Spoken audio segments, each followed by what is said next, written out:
Kasih Kristus menyertai kita semua. Shalom. Di tengah suasana pandemik ini, Bapak Ibu Saudara, saya terlalu yakin dan percaya bahwa anugerah Tuhan dan pertolongan Tuhan tetap nyata di dalam hidup kita.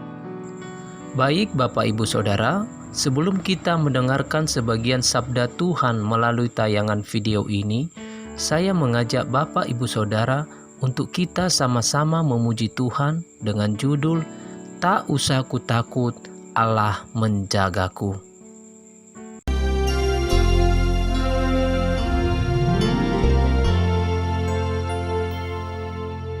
Tak usah ku takut,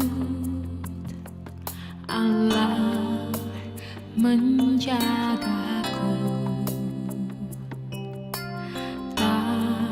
Usah ku bimbang, Yesus peliharaku. Tak usah ku susah, Roh Kudus hiburku. Tak usah ku cemas, Dia memberkatiku.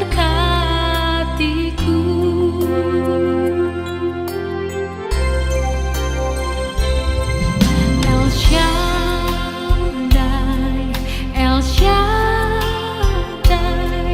Allah Maha Kuasa. Dia besar, Dia besar.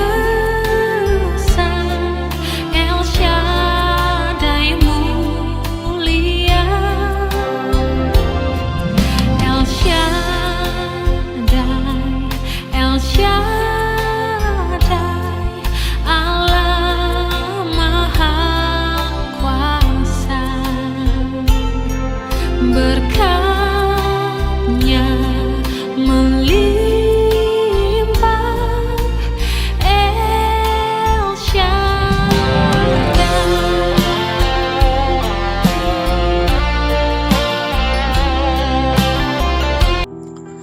Salam sejahtera bagi kita semua Bapak Ibu Saudara, Shalom. Kebenaran firman Tuhan yang rindu saya sampaikan bagi kita semua saat ini adalah terambil di 2 Timotius 4 ayat 5. Demikian bunyinya, "Tetapi kuasailah dirimu dalam segala hal, sabarlah menderita, lakukanlah pemberitaan Injil, dan tunaikanlah tugas pelayananmu." Bapak Ibu Saudara yang terkasih di dalam nama Tuhan Yesus Kristus, beberapa bulan yang lalu saya berteman dengan seorang pengusaha sukses di kotaku. Perkenalan itu diawali ketika saya berbelanja di tokonya dan ingin menjadi mitra dalam usahanya. Lambat laun, pertemanan kami pun semakin akrab, sehingga kami dapat menjiwai karakter masing-masing. Dia orang baik, suka menolong, dan bekerja keras. Di samping itu, dia juga aktif di dalam pelayanan di salah satu gereja di kotaku. Dari penuturan tetangganya, dia juga dikenal sebagai seorang yang ramah dan suka berinteraksi dengan tetangga yang lain. Ketika wabah virus corona atau COVID-19 melanda kota kami, hiruk pikuk keramaian sepanjang pertokoan berubah drastis menjadi suasana sepi. Bukan cuma sepi, para warga kota pun diimbau untuk tidak keluyuran di luar rumah. Sampai hari ini, sebenarnya di kota kami tersebut belum ada warganya yang dinyatakan positif dengan penyakit corona. Namun pemberitaan tentang virus ini sungguh menghebohkan dan terjadi di sepanjang hari. Yang parahnya lagi, ruas jalan di sepanjang pertokoan atau lokasi teman saya tadi untuk hari ini dilakukan penutupan. 3 hari berjalan penutupan ini, para pembisnis pun mulai merasakan dampaknya. Lalu, pada hari keempat, siangnya, saya mendapat panggilan seluler dari teman saya tadi.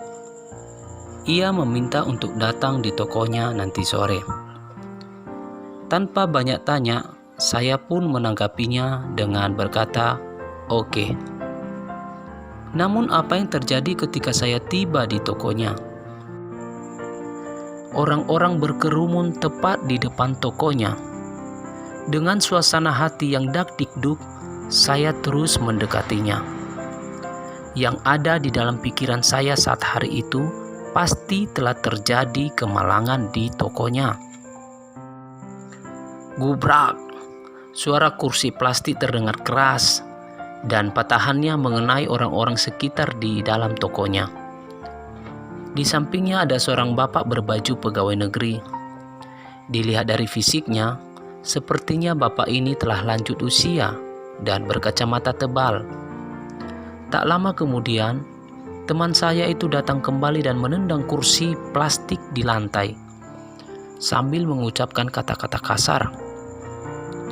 Bahkan, sesekali jari telunjuknya mengarah di wajah pegawai tadi.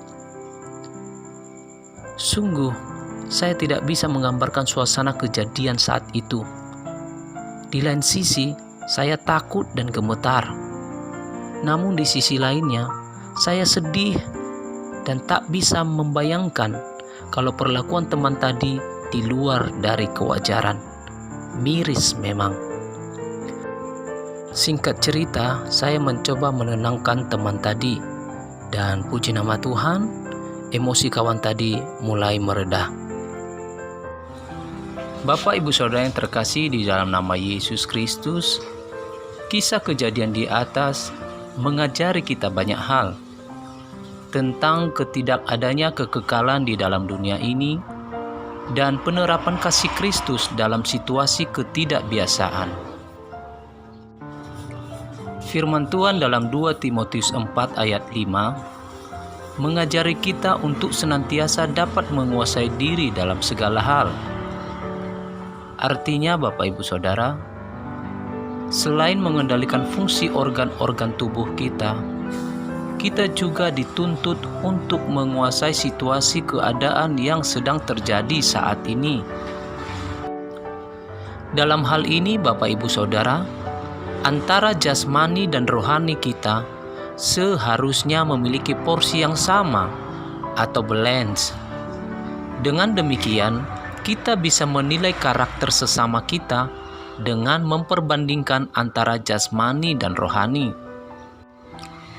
Di dalam pujian kita Bapak Ibu Saudara mengatakan bahwa Tuhan tidak pernah janji langit selalu biru ataupun jalan selalu rata. Tetapi satu hal yang harus kita ingat, bahwa janji Tuhan satu-satunya adalah menyertai dan memberikan kita kekuatan. Itu pun bagi orang yang percaya kepadanya. Tindakan yang dilakukan teman saya tadi sesungguhnya belum mencerminkan karakternya Kristus. Ketika para penyamun berjualan di rumah Tuhan, Yesus pun marah, bahkan menjungkir balikan dagangan para pedagang. Namun hanya sebatas itu saja, tidak mengeluarkan kata-kata yang menyakitkan hati, apalagi sampai bermain fisik. Saya menduga keras apa yang terjadi dengan teman saya tadi dipicu dengan situasi wabah virus corona, apalagi kebijakan pemerintah yang berkelebihan, melakukan penutupan ruas jalan di area pertokoannya. Sehingga dengan itu, di dalam beberapa hari, perputaran pendapatan dalam usahanya semakin tergoncang. Dengan demikian Bapak Ibu Saudara, situasi ketidakbiasaan tadi akan menguji porsi kedewasaan rohani kita, baik di dalam bertindak maupun di dalam memberi solusi dalam penyelesaian terhadap sebuah masalah hidup. Satu hal yang saya ingin sampaikan bagi kita semua Bapak Ibu Saudara, mari berbijaklah dalam mengambil sebuah tindakan. Mengutamakan berkomunikasi dengan Tuhan adalah kunci dasar dalam bertindak. Dengan merenungkan dan melakukan firman Allah, kita dapat menumbuh kembangkan porsi kerohanian kita. Dan jangan khawatir, janji Tuhan dalam Mazmur 1 ayat 1 sampai dengan 6, meskipun di tengah badai pandemik ini, apa saja yang kita perbuat dalam hal ini yang berkenan kepadanya, pasti akan berhasil. Demikian firman Tuhan. Tuhan Yesus memberkati. Shalom. Ya'ahohu. Terima kasih Bapak Ibu Saudara telah mendengarkan sebagian daripada firman Tuhan melalui video ini. Saya yakin percaya firman ini akan memberikan kekuatan yang baru bagi kita untuk kita tetap percaya kepada Yesus Kristus sebagai Juru Selamat.